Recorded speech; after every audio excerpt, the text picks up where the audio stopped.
So last week, was it last week? Yeah, I think it was last week. I went to the Dallas Safari Club convention in Atlanta, and it was the first time in 10 years it snowed there. So somebody somebody messages me and goes like, "Hey, it's +5 in Calgary." Well, yeah, you had And more snow in Atlanta than we did in Halifax. it was there was probably the big dump that came Thursday night, was about, or Wednesday night, sorry. Thursday night, because Friday in the city everything was kind of screwy. Buses weren't running, cars didn't know how to drive, a lot of chaos and stuff. But it was probably a good 4 inches of snow, and then it kind of got all wet and sloppy. Then after that, the temperature stayed around zero, so the snow never really melted, and they were having to like ice everything, because the sidewalks and stuff. And it kind of surprised me, but there were like trucks upon UTVs with pallet loads of bags of salt in them. And I'm like, why was that like a readily available thing in Atlanta, Georgia? But anyways, they um they probably not quite up on the winter thing like we are up here, because walking around on the streets, I'm like, that's a little bit too much salt there, fellas. It's like there's like They're like going into big, tanneries, being like, "Can we have your salt? We need to buy it from you to go." big. What was that? It was that coarse salt, and it was blue or pink, or in different places, but it was just sort of like, you could probably make it go a little bit farther and sprinkle it on a little bit lighter. So, um, yeah, it was kind of funny. But it was cold the whole time. Like, I mean, it was cold outside. The big convention facility, which was, massive, was cold. My hotel, I'm pretty sure, did not have central heating. So it Yeah, didn't matter what you did on the thermostat in your room, it was always cold. And but what was really interesting in the show itself is that might have hurt, like, people getting out and about and traveling and coming to the show, that, maybe that were looking to book or buy something. But it boded well for the furriers that were there, because there was some huge retailers there, like just like rows and rows and rows, oh, just absolutely packed with fur coats and various fur products and stuff. And people are like, it's cold and I need to go buy a fur coat. So for them, they were probably like, right on. This was the best marketing event that could have happened, was they're for like, a "Can we do this every year? Get a snowstorm exact right around the exactly. Safari Club shop?" Because probably some trappers there in northern Georgia going, "I can finally try under ice beaver trap." Yeah. So yeah, this big snow blitz and this freezing temperatures was from Atlanta all the way over to Dallas, and into Texas, more towards West Texas sort of area. So it was something they're not used to. But anyways, So like I yeah, said, seeing pictures and videos of like a snowdrift and the waters of the Gulf of Mexico, or sorry, the Gulf of America, washing up against a snowdrift, and it was just like no one, like they broke like the all time snowfall record in New Orleans. That was from like 1895. They yeah, had 10 inches of snow. I could verify that. So, but it, in a way, it was cool to see, like, the ultimate end of trapping and what everybody's doing out there on the land managing fur bearers, to see these products in a big city and on the shelf. Like, this wasn't a Paris runway, scenario. This is like your outdoor community folks, going there. Some obviously are very wealthy. There's like, you know, uh, knives and stuff there that are made out of like dinosaur teeth and all this kind of stuff for like 7,000 US. So as you know, like in these big African hunts and whatnot, it people with some money. But I mean, if you wanted to buy something that was fur, I mean, there's muffs, there's hats, there's neck warmers, and a lot of, fashion jackets and stuff. But I was just cool for me to see that in the hunting show, to see these big furriers there having their products on display, and to be that's what our folks up here in Canada are doing all winter long is putting this on the shelf for people to buy. So it's cool to Yeah, well, see. that's probably plenty of Alberta coyotes and Nova Scotia bobcats A going lot of into. bobcat. Yeah. Like, unless that was just the rack that was facing the row when I was going by to when I went back to our booth, it was just like bobcat coats, and I was like, holy, that's a really. Anyways, it was just a quick glance that it seemed to be a very dominant product in the retail situation right now, is bobcat. Yeah, and bobcats really, lynx cat in kind of industry trade language, industry lingo is, very like prices are quite high right now compared to other stuff. There's a lot of popularity if you can get a good, nice, like really white belly, really black spot bobcat. There's a lot of demand out there, and kind of, it kind of weathers the trends a little bit better than some of the other stuff. Is that there's a lot of demand out there, and it's very high end, often very high end stuff, like for bobcat and lynx, and to a lesser extent like your Asian lynx. I was in Turkey 2 years ago at a fur shop when I was there with International Fur Federation. They took us out to a couple of furriers in the city, and I was looking at a coat. I probably told the story before, but I was looking at this like big, beautiful lynx coat. And at the time, I didn't know well enough about, was this Canadian lynx or Russian lynx.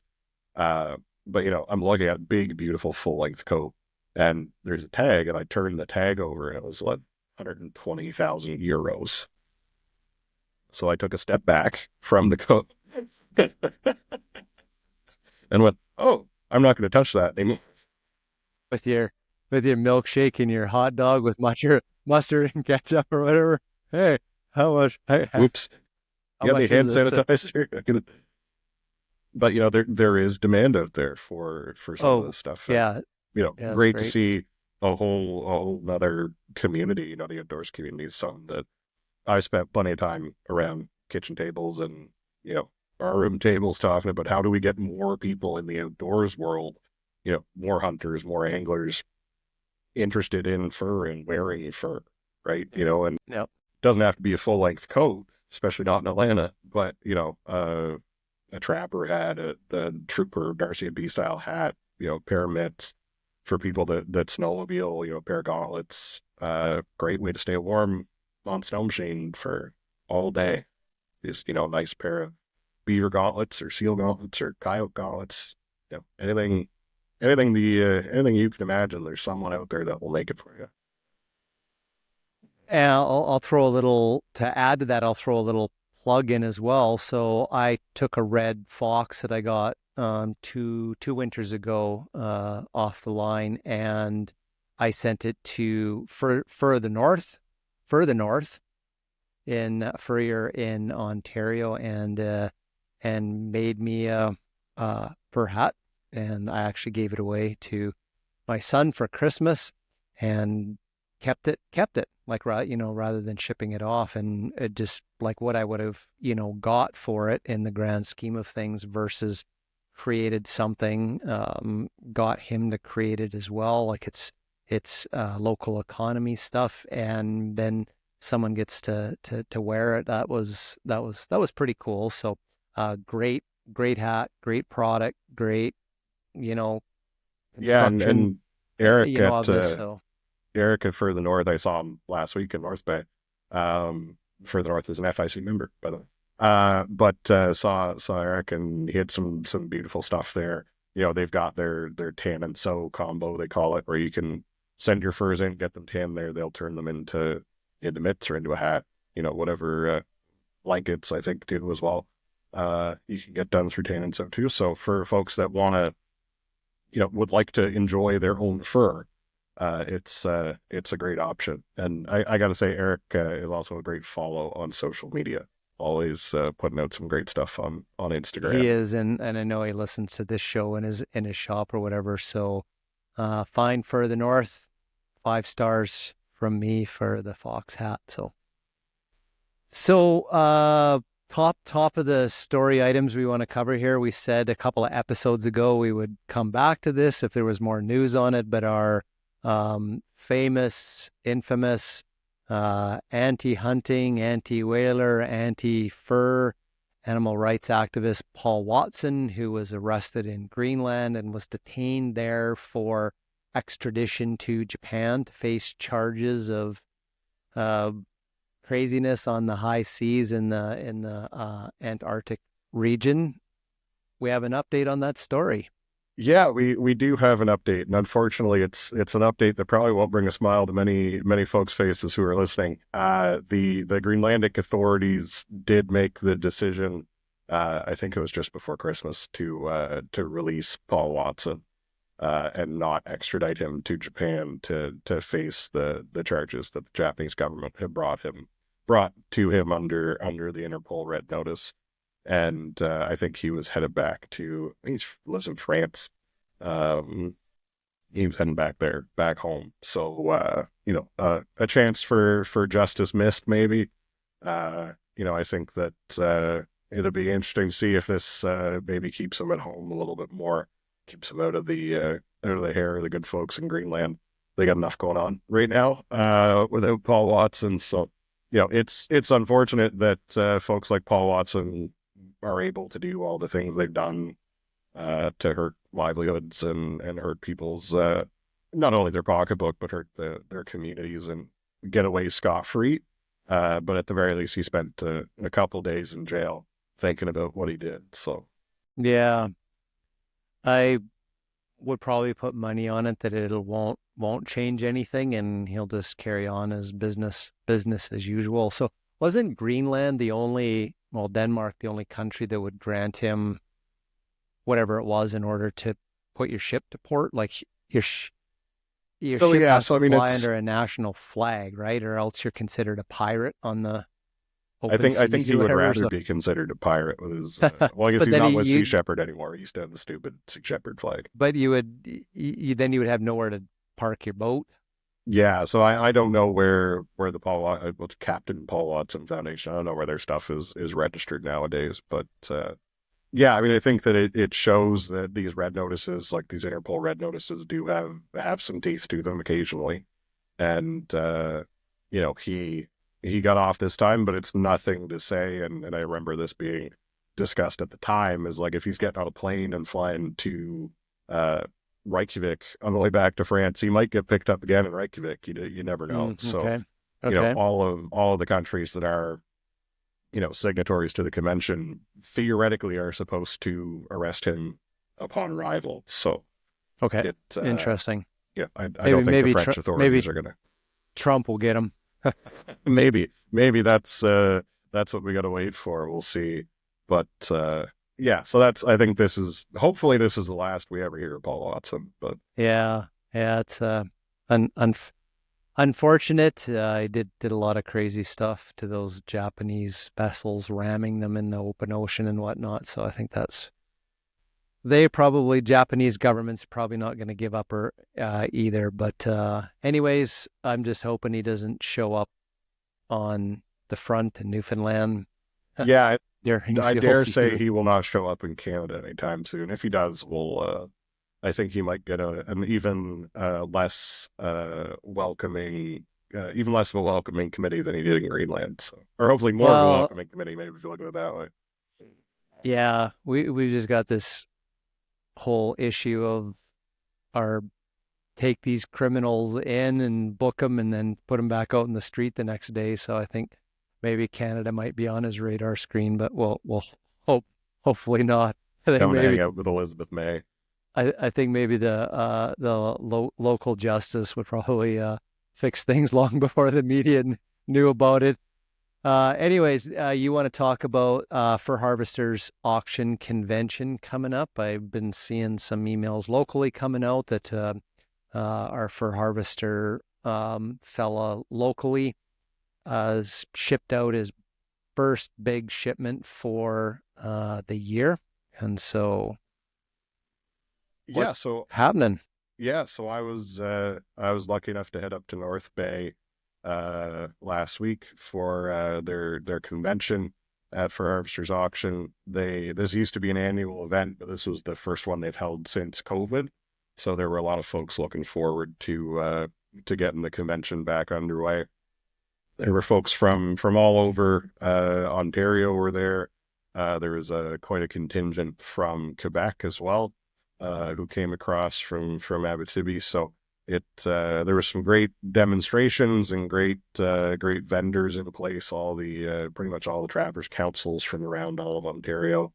I learned that we very much need to up the FIC's booth game. We don't have nearly as elaborate a booth as a lot of the trappers councils do. So it was great to get out and meet some of the folks there and talk about the issues that are going on in their backyards. We did a presentation. Pierre Canac Marquis, who was our trap research and development coordinator, he did a presentation on the coyote killing neck snares work that we've done and the wolf killing neck snare study that we've currently got underway. That probably later this year we'll be able to release the wolf killing neck snare best design. So I think we got 41 wolves in a freezer in Vegreville right now that Pierre will be out there in March doing necropsies on. So there was some special guests in attendance at For Harvesters at the convention as well. William Larkham Jr. From Labrador. He's an FHA shipper. He's a trapper. He won season. I always get this wrong. It's either season 10 or season 11 of that show alone. Wow.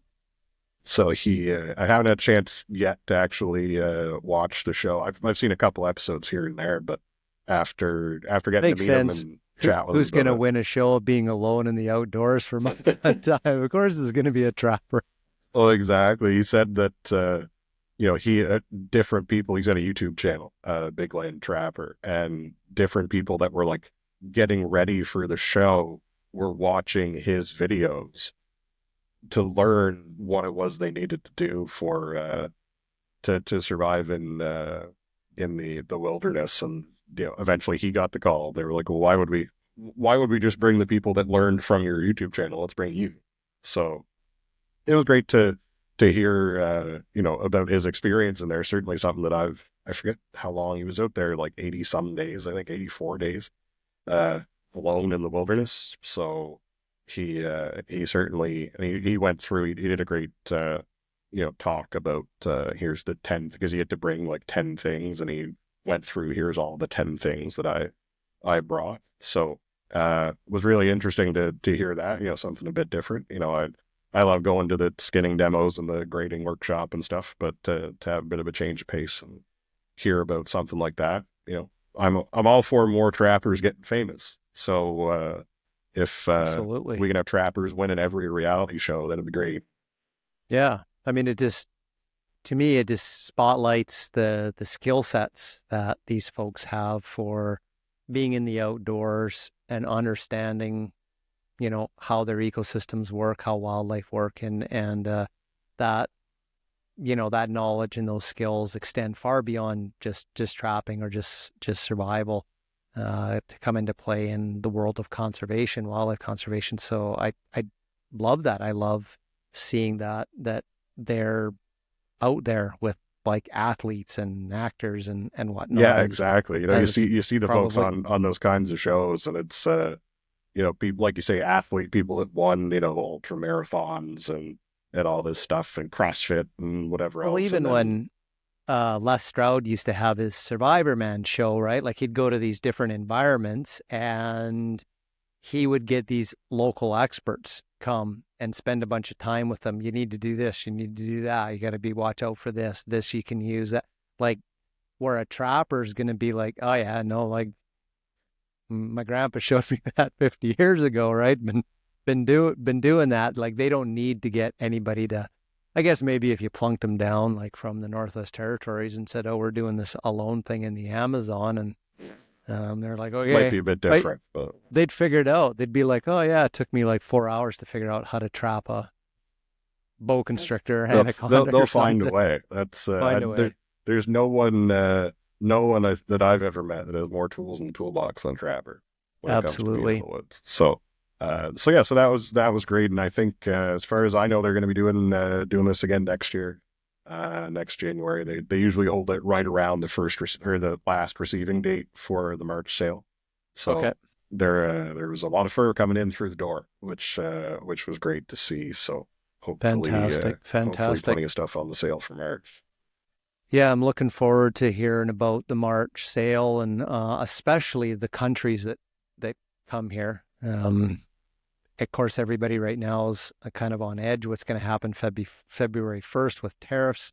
I don't know if that could have any influence on our fur market. I guess we'll weigh that in the coming episodes. But I would really be interested to see attendance from around the world and see to get the pulse of the buyers, because I think that's key. Yeah, absolutely. And I know that last year, I was at the March sale last year, and it was either the March sale or the June sale, or maybe it was both of them that had the most buyers that Fur Harvesters has ever had. So, and there was folks from from all over the world, every country you can think of that wants fur, and probably a couple you wouldn't necessarily think want fur. There was some quite the array of buyers, and always interesting. It's the kind of thing that if you ever find yourself in North Bay around the sale, it's a real eye-opening experience. You watch the live stream of the sale, and you're just seeing the auctioneer. But to actually like watch the buyers in the room and see how just like, oh, that person is only interested in bobcat. That person is they're buying some cats, they're buying some bulls, they're buying this, that, the other thing.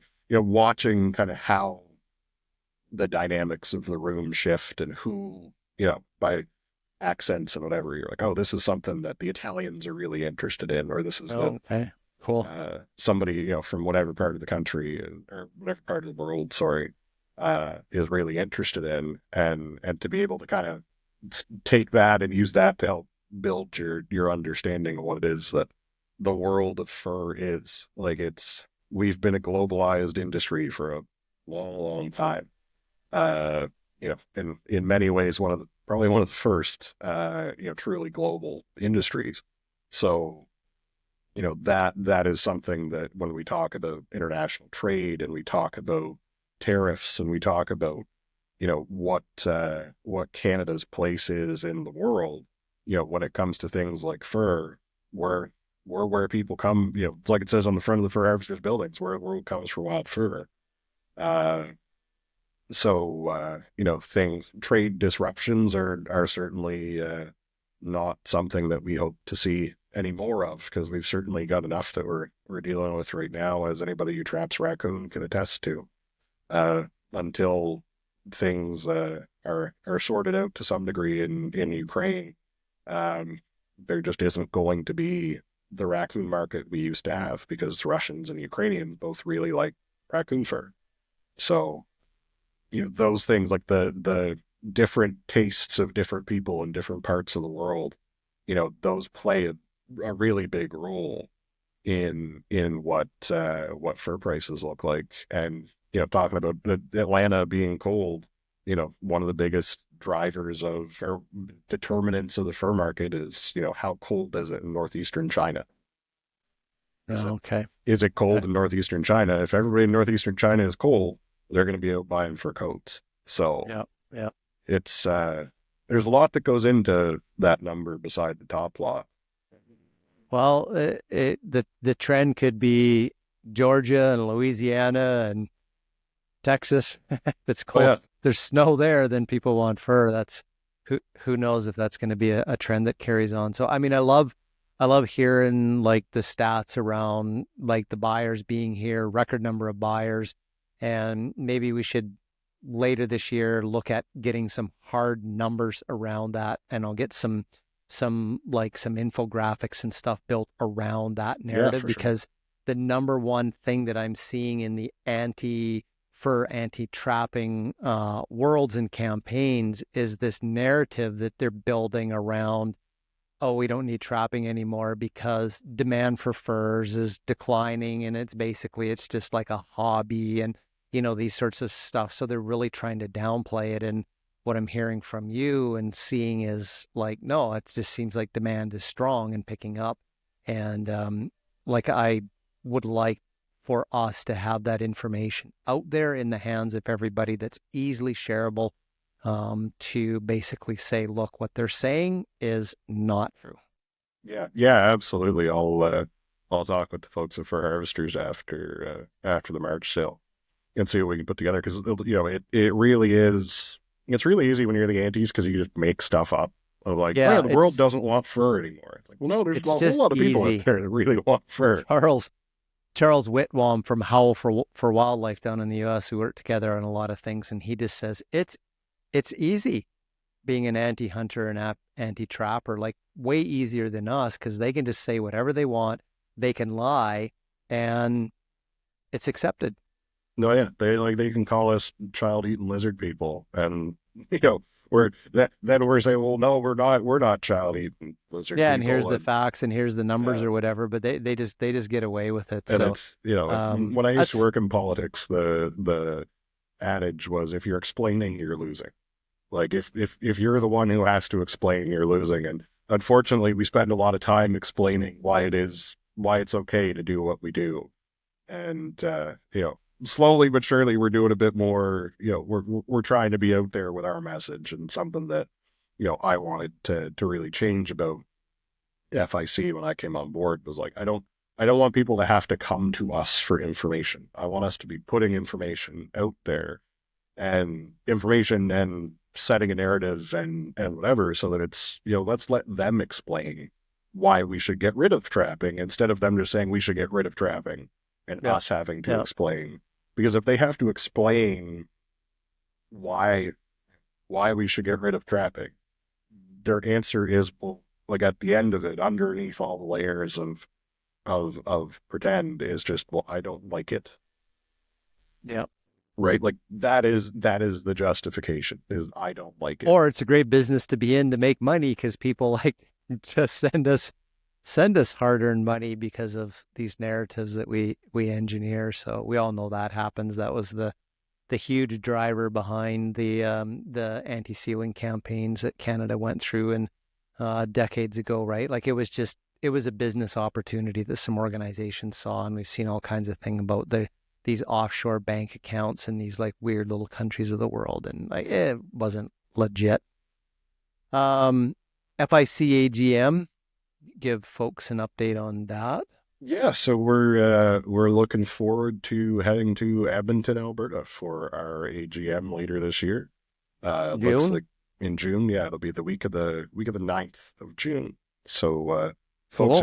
if you're in Alberta or near Alberta, it's we'll be putting on some we're still working on all the fine details and what activities and stuff we'll have going on, but looking forward to getting together with as much of the FIC membership as possible, and looking forward to seeing our friends at the ATA up in Alberta. And we move around every year. Our AGM's in a different province or territory every year. So last year we were in Newfoundland, Labrador. Year before that we were in the Yukon. This year we're in Alberta.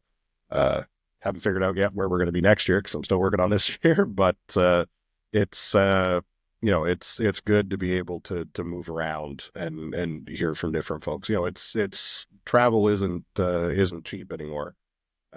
So it gives us an opportunity as the Institute, myself and my board and the other staff to hear from maybe different people that we wouldn't have heard from.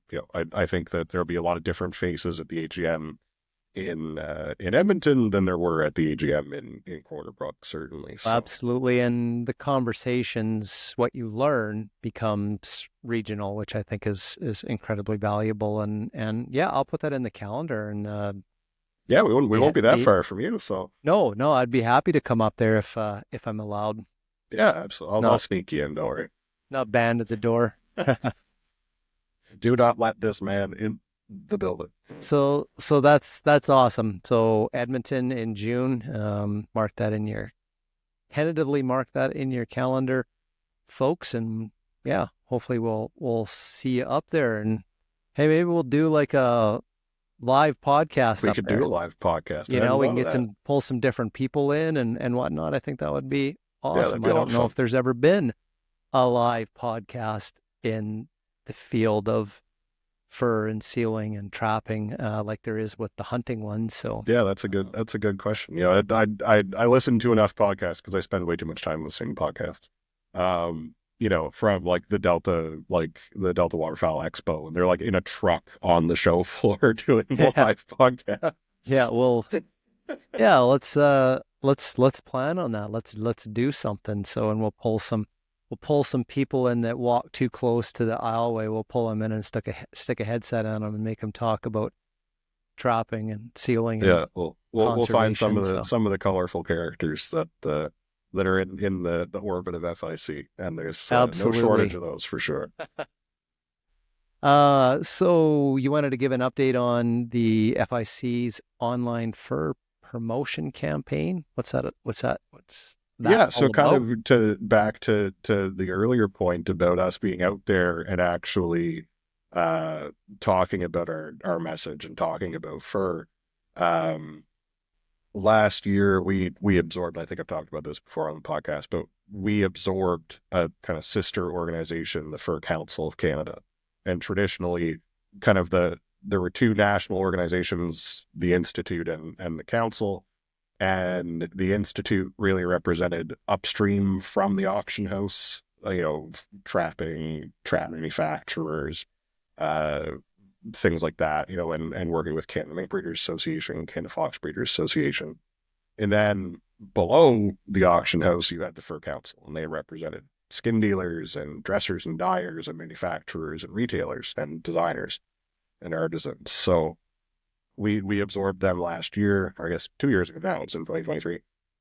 Uh, so now we're one united national organization from kind of trap line to runway, farm gate to showroom, and we haven't done necessarily a whole lot to this point on fur promotion of actually like, hey, here's like putting fur in front of people and saying, hey, this is fur and you should want to wear it. You know, we do a lot of kind of more educational material of here's about the agreement on international humane trapping standards, or here's what you should know about why fur is sustainable. Uh, More in that realm of things. So this was really our first kind of foot in the door in terms of like fur promotion. And we've done some seal product promotion stuff in the past.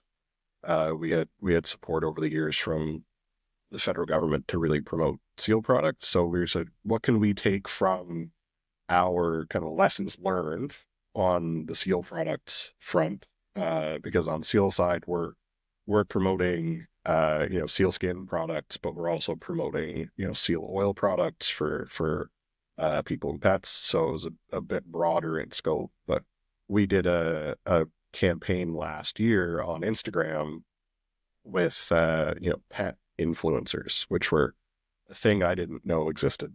Uh, I'm not on that side of Instagram yet, They but they do way better than us talking about conservation and hunting 100%. and trapping and stuff. Like, man, can't compete with a cute puppy picture or a funny dog video. Listen, if we were doing this podcast and we just took the video and put it through AI and we were like two pug dogs, our viewership would be through the roof. We should probably look into that. I'll look Uh, into that. I'll make you the pug. Oh, So we worked with some of these micro influencers. We're not working with people that have 1 million followers. I'd love to. If you have 1 million followers on Instagram and are listening right now, let me know. Reach out, info@fur.ca. But we made some product available to these folks for seal oil for pets from our different partners, from Carino for Pets and Waspoo Oil, and the reaction was incredible. Like getting tied into this whole world of people that do like meal prep for their dogs. And these dogs eat better than I do. So we were like, what can we do on the fashion front that doesn't involve dogs? Um, and work with some of the kind of fashion influencers in Canada. Again, kind of micro influencers, people with a few thousand followers. And so we we got together with some of our members and we said, we're going to send some product. We're going to get out there, find people online that, at least look like they'd be open to working with fur. And, we'll send them some product. They'll make some posts on Instagram. And we'll see, like, let's just do kind of a test case. We'll find, 10 influencers or so and see what happens. And, what we've learned is that the fashion space is a lot more competitive than the pet space. But, we've gotten, I think by now there's probably 8 of the influencers have put their posts up. We're still waiting on a couple more. But the reaction has been incredible. Like, we're lucky on a good day on the FIC Instagram to get, 20, 30 likes on a new post. But these ones that the influencers are posting, and then they're doing a collaborative post between themselves and at Fur Institute of Canada on Instagram. And, I'm sitting there, I've got the FIC Instagram on my phone, and I'm just getting like crazy notifications. Like, if I wasn't a millennial and actually had the ringtone on my phone, it would just be like dinging nonstop when these posts get made. 100 likes, 200 likes. I think I saw one that was 500 likes, all kinds of comments, great engagement. I haven't seen a single negative comment around, Oh, that's good. That's good. saying bad things about fur. It's just like, oh my God, this product is beautiful. Where do I find it? How do I get one? Looks great, timeless look, all that kind of stuff. And, we were really using this to help drive back to our, on our website, we have a page, where to buy fur. Like, here's all of our members that sell fur products, for people that just don't know where to find it, right? It's not 50 years ago where every town had 3 fur salons in it or fur shops in it. And you could just walk down Main Drag and there was, here's the department store, and the department store has a fur salon inside, and here's the local furrier, and then here's the kind of chain for the, franchise for the province, that kind of thing. It's not as easy to get a hold of fur today.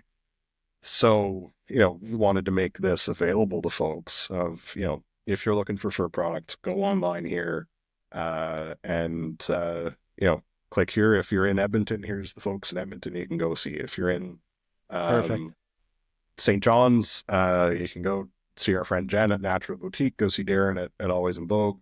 There's, unfortunately today there's not a single fur shop open in the Maritimes. So we've still got if anyone wants to open one, let me know. We'll put you on the website. But it's just, a case of, how do we go where the consumer is? And, the consumer that we're targeting, a woman in her 30s with disposable income, they're on Instagram. That's where they're at. They're not, flipping through a catalog somewhere. So let's go to them and put the product in front of them. And makes good sense. And it's been, the feedback has been awesome. So now we're gonna take and, dig into the metrics and look at, what was kind of the ROI on this. And we'll have another discussion with our fur products marketing subcommittee and say, okay, is this something we want to, look at continuing? Is there something we should be doing better? Is there some way that we should be changing this campaign? Should we be driving to, one of our internal brands instead of to the Institute? Like, there's kind of a lot of things that we'll go back to the drawing board on now that we have some level of information on it. But there's tons of fur on Instagram is kind of the thing I'm learning.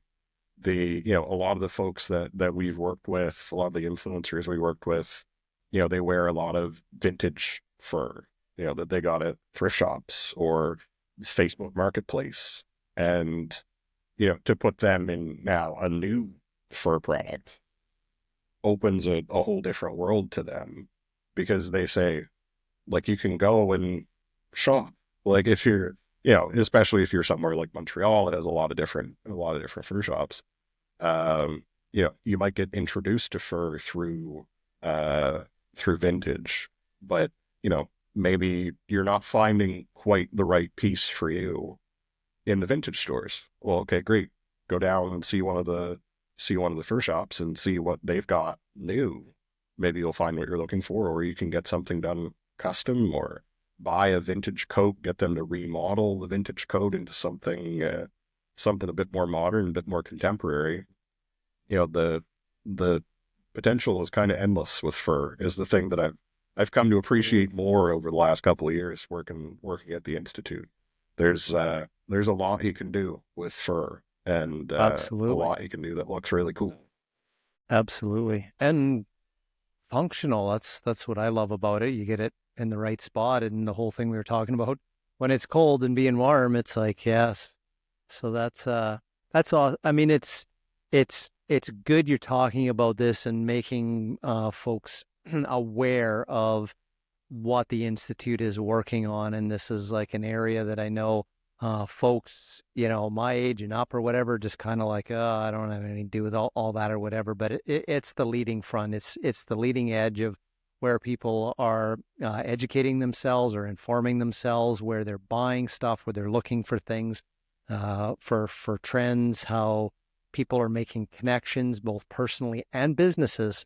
It's all happening out in that virtual world, and it's all happening on these things. And congratulations, like you guys, you're just doing an awesome job, just diving into that stuff. It is a learning curve, and taking fur and trapping and the good things that it has out to the world. And I think the next piece we can plug into there is the conservation piece, making more folks aware of what exactly is trapping doing, where it has a place in conservation, even beyond the making a product is the things of the Fisher relocation from Alberta to the Cascades in Washington, like a pure conservation project that would not have happened without the skill and expertise of trappers. The lynx relocation out of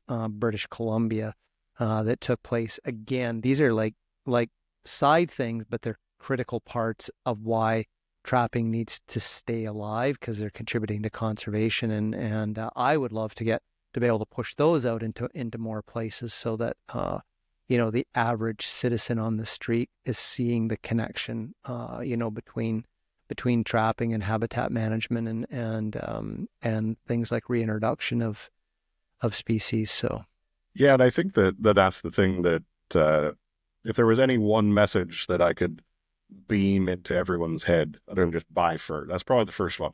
But if I had more than two words, is like trapping affects us all in some way, shape, or form. If you drive down the road and your road isn't washed out from beaver dams, trapping probably helped you at some point. If you're a hunter, trapping probably helped you at some point, because there was a trapper out there knocking down wolves or knocking down coyotes that would have had an impact on what you're doing if you're a big game hunter. If you're a bird hunter, there's trappers out there taking out raccoons, taking out red fox, possums, things that would have been affecting ground nesting birds. Same thing with even birders, like to kind of get folks that aren't often seen as natural allies to consumptive users of wildlife. The impact that the expansion in range of the raccoon over the last 60 years, right? And the ongoing expansion in range from the opossum in southern Ontario. Like, these things will have impacts on bird populations. And you read yep. the big reports from unnamed bird related not-for-profits out there, and they don't mention that at any point in their reports.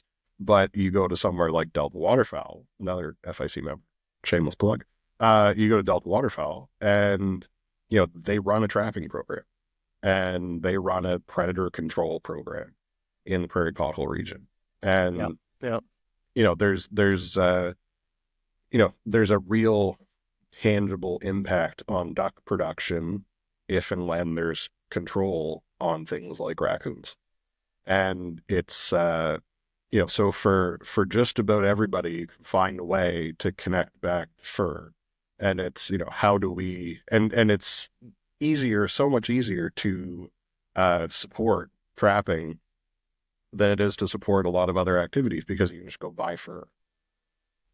Like, I say that to everyone here on the East Coast when we're talking about, fisheries closing and whatever else. Listen, the thing that you can do to best help fish populations in Eastern Canada is go buy a sealskin coat and tell everybody you know to go buy a sealskin coat. Like, that is a real tangible benefit that, like, through 6 or 8 different steps works its way back to the people that are actually out there harvesting seals or harvesting fur bearers.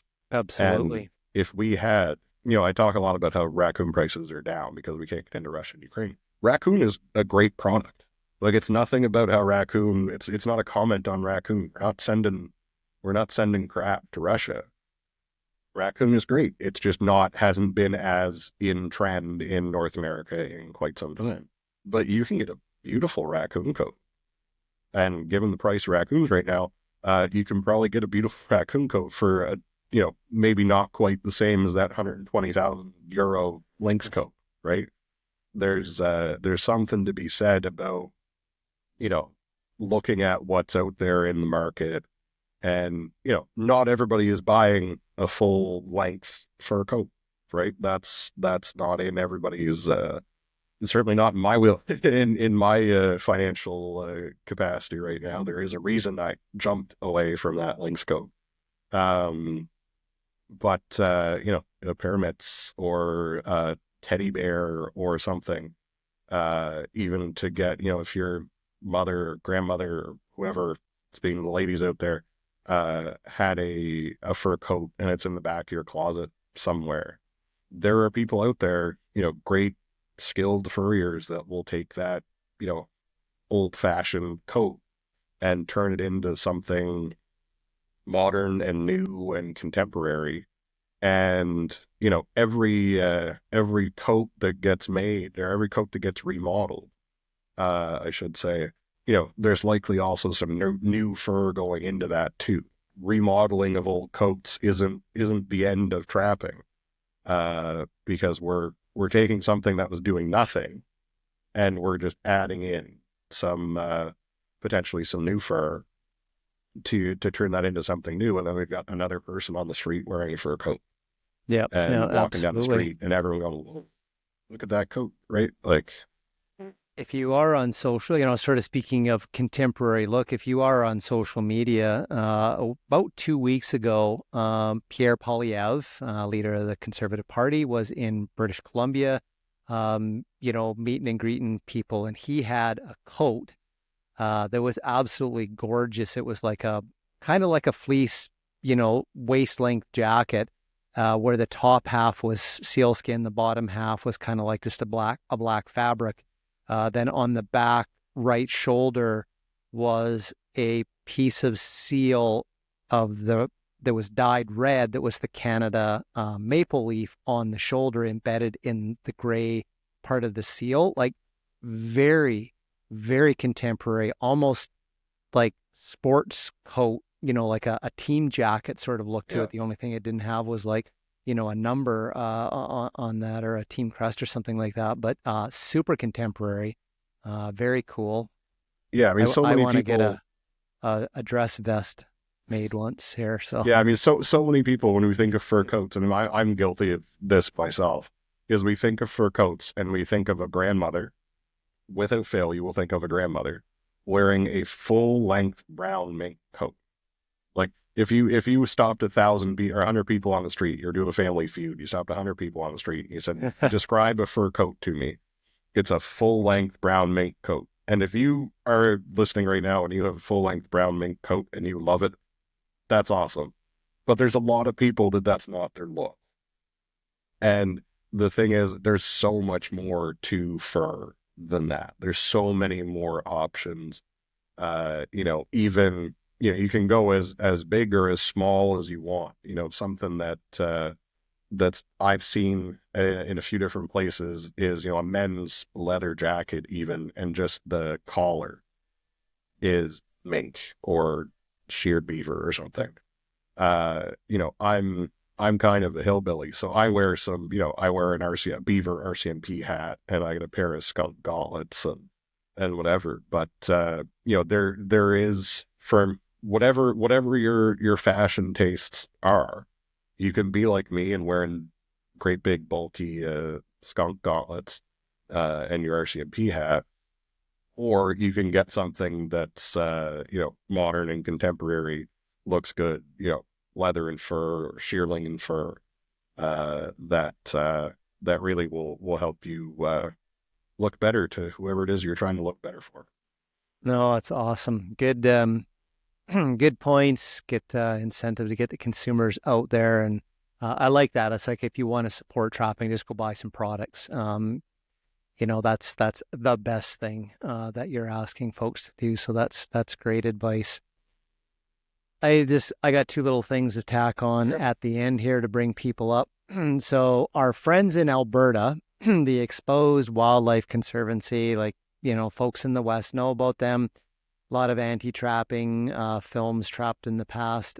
So I saw in their newsletter around the beginning of the new year that they plan to start a anti-fur buying campaign over in Europe this winter. You and I have talked lots about them, keeping an eye on, their self-proclaimed expertise in trapping and these documentary films and stuff that are trying to make trapping look bad and change public sentiment. I think this anti-fur campaign, don't buy Canadian fur campaign in Europe is going to do the same thing that their documentary films have done, which is the same thing that I did 2 days ago out by the horse corral trying to catch a chicken that escaped. I fell flat on my ass because it's all icy around the horse corral. So, anyways, I just wanted to make this like folks aware this is happening. It's a little whirlwind that happens out of the Canmore area of Alberta, as everybody in Alberta knows exactly who I'm talking about. But anyways, that this is going to happen, but I wouldn't get all up about it because it's probably going to do nothing. And a do nothing campaign maybe looks good to get some donation dollars in their newsletters, but yeah, I mean, I think that's the certainly dealing with these folks on a few occasions now, but also dealing with some of the anti-fur groups in Europe as well. Europe for Animals is probably the biggest one. Good luck to them. I'll put it that way. It's really, in terms of actually changing hearts and minds around fur, there are a lot of people in Europe who are still very happy to wear fur. If you go to any ski hill in Europe, you're going to see a lot of fur. And there are still fur operators, furriers, fur manufacturers in Europe. And, going over there and pretending to speak for all of Canada and saying that, Canadians are past fur is just a straight up falsehood, is the reality of the situation. And, as the FIC, and for folks that are listening, we take these things seriously, and we're in regular communication with our counterparts in different European countries, and we help them, they help us. And if Exposed does pop up over there, probably speaking on some Zoom panel with the Europeans, we're out there to make sure that our counterparts in Europe have access to good information about Canadian fur, about wild fur, for harvesting. But the reality being that Europe still has trapping. They may not have commercial fur harvesting in most of Europe, but even there they still have trapping. And this is the thing I often say to folks, about campaigns from groups like this one. They're like, we're going to stop trapping. You can never stop trapping unless you get rid of all of the animals. Like, there will be reasons why trapping still occurs. France kills more muskrats than North America does every year, and every one of them goes to the incinerator or landfill. And like, no one should be happy about that, right?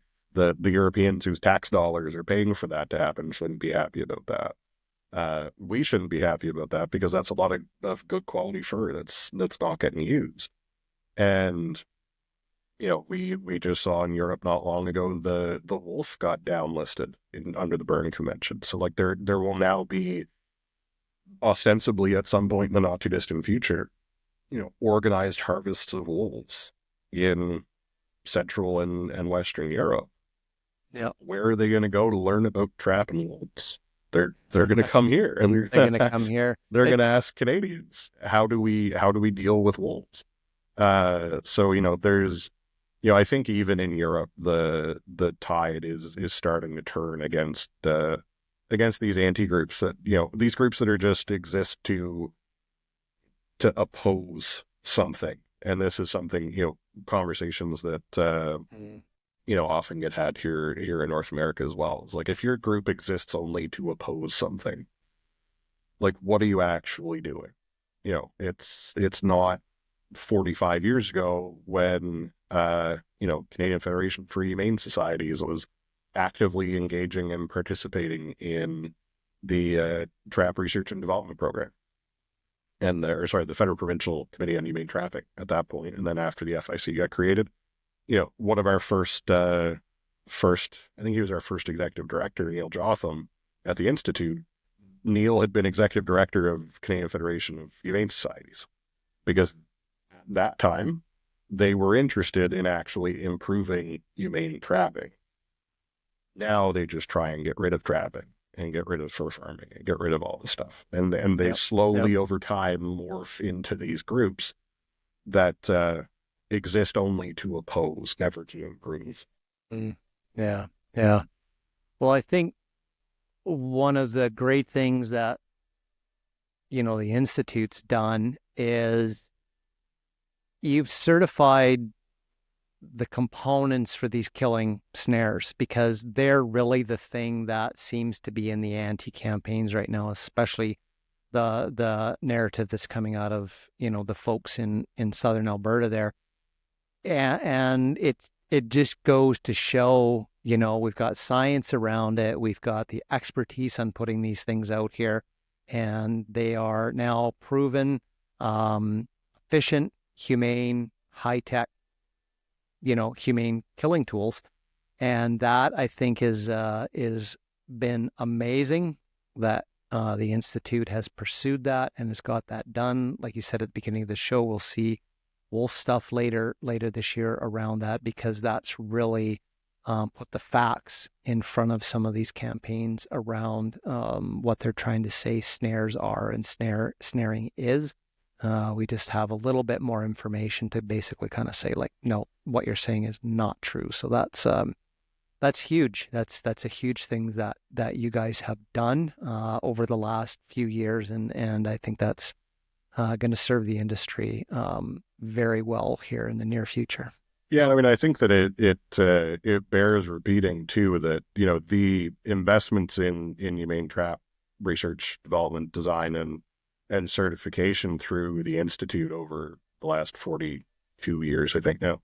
Now that we're in 2025, that was funded by and large by the fur industry, by trappers and by fur auctions, and then also by provincial, territorial, and federal governments. That's money that came out of the pocket of the industry and of governments that support trapping. That's what we do when we have money, is we invest it in getting better. We don't invest it in opposing something else. Right? The dollars that have gone into the Institute over the years for trap research, and that went into Canadian Wildlife Service before that, and the Federal Provincial Committee. Every dollar of that we can point to as having been an investment in making trapping more humane. And at various times, the Europeans and others have said, like, there's, not saying we did this out of the goodness of our hearts. This was about ensuring that we had market access for furs. And, that's the other part of this is the commercial fur trade is a commercial undertaking. And, these are investments in market access and in keeping markets open and allowing fur to sell. Because if we start to see countries ban fur writ large, and I mean, we've only seen one almost complete ban in Israel. Israel bans the sale of fur except religious garments. And there's proposals kicking around out there in Switzerland and in the UK and other places to try and ban fur completely. The other thing we're seeing right now in the States is the anti-groups are trying to say, okay, well, we keep losing against the trappers. Every time we say we want to ban fur, the trappers show up. There's too many of them. We're going to say we're going to ban the sale of farmed fur. This is their new thing. There's a bill in Massachusetts, I think a bill in Rhode Island and somewhere else. It's exactly the same language. Whoever's shopping it is just like copy and pasting it. If we lose farmed fur, we're going to lose a lot of our retailers. And in the States, they still have a half decent number of retailers. It's at this point, I would love for us to be able to fight amongst ourselves. If things were good enough for us to fight amongst ourselves, then that things are going very well for the fur industry. But, I've had a couple of conversations with like my counterparts in the US representing trappers. It's like, they're like, no, we're going to fight this. We're going to fight this ban on farmed fur because we know that we can't afford to fight with each other inside the fur tent. We need to all be in the fur tent facing out, fighting against the people that are trying to take us over. So they'll try and find ways. They'll try and say that, try and turn foothold trappers against snare guys, and try and turn indigenous trappers against non-indigenous trappers, try and turn, trappers against the ranch fur sector, probably try and turn fox breeders against mink breeders. Like it's all about them trying to divide and conquer us. And, I hope that at this point we've probably figured that out now, that when they're doing this is it's just trying, if they take down part of us, if they take down the fur farmers, when they're coming for the trappers next. Absolutely. And, same thing happens keep in on hunting. from there. And same thing with hunting. Exactly. We gotta guard the gate. And I think that we're starting to really wrap our heads around that on the fur side of things, of like, let's guard the gate and fight back against the antis. Perfect. And, once we beat the antis, then we can all fight amongst ourselves. Well, hopefully we'd be over that because the life and industry would be so good. Last thing I just wanted to throw out there, I'm getting notices myself here in British Columbia. A lot of the trapper education courses for new trappers are starting to show up on the BC Trappers Association's website, and I'm probably sure this is happening with the various associations across Canada. The message I want to impart here is if you're getting it, you're probably a licensed trapper. You're like, I don't need the course. Take that and let people know about it. Share that out, because if you're not a trapper and you're not following the newsletters and what that are come out, you might have somebody sitting out there in your friend circle or whatever that'd be, gee, I'd sure like to get into that, but they don't know these things. So take a few minutes, share out on your social media, on whatever, at the coffee shop, to say, hey, did you know there's a course coming up in such and such a town, whatever. And, oh, geez, really? Yeah. Well, my nephew was like, there you go. That's what we need. We need to fill every one of these classes. And the last thing around that is across the country, I just want to say thank you to trappers who are instructors that are going to take a little bit of time off, especially in the wintertime, to travel and go to a community and teach a 2 or 3 day course. So thank you. That's looking to the future. And not being selfish. So I just want to say hats off to our instructors across the country for doing what they do. Yeah, I would take my hat off, but it's under my headphones. And for anybody who's listening who is a trapper educator, I'll echo Mark in saying thanks for what you do, and I'll also throw in a shameless plug of there's lots of great material on fur.ca to help you in your trapper ed courses. We've got especially a new series of videos we launched last year around reducing non-target catches and how to deal with non-target catches. We worked with the FDGQ, the Quebec Trappers Association, on those. So, I'm giving you blanket permission from the pulpit of the podcast, saying if you want to use them, go ahead. They're there for you to use. I want you to use them. If you have any questions about them, don't hesitate at all to reach out to us at info@fur.ca. But everything on there is there for you. Perfect. Thanks, Doug. And thanks, everybody, for listening or watching, and we will see you in next month's episode.